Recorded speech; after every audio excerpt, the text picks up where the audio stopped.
up, still going up. So we are nearly at 22 horsepower. So that was at 15 horsepower at the wheels. So just look at the ignition advance table there. So and we gained, so it was like 10 horsepower, wasn't it?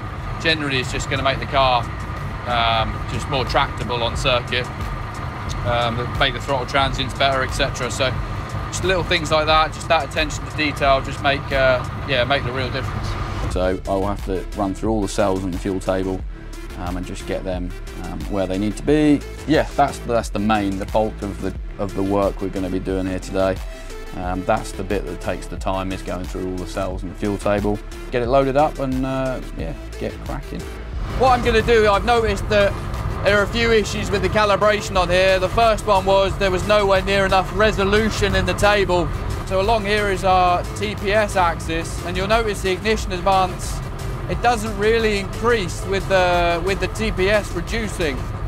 So I kind of took one look at that and thought, there's definitely going to be improvements to be made in this area, because when you're on light load, you know, it's just not enough ignition timing. So, and just watch the BHP live on the dyno, and you'll see how much power we gain from just advancing the timing at 3,000 RPM at like 5% throttle. Right, so I'll just let it settle. Sat there at 14.5 horsepower at the wheels. Gradually add timing, and you just see, look at the PBHP just shoot up there. I've added like 3 degrees in timing. We're just gaining chunks of power there.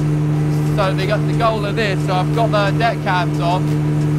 The goal of this is just to keep the listen out of the engine, but we want to get to MPT, so I'm going to keep advancing it until I either hit knock or the power stops increasing.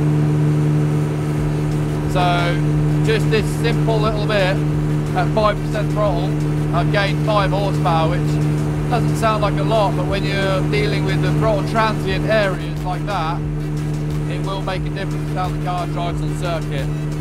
And up, still going up, so we are nearly at 22 horsepower. Right, there we go. So look at that. So, well, no, jumped up a little bit. Somewhere around the 35 degrees advance mark there, and it sounds fine in the headphones. And we gained, what did we gain? Like, it was like 10 horsepower, wasn't it? That doesn't sound like a lot, but like I said, just little things like that, just that attention to detail, just make the real difference.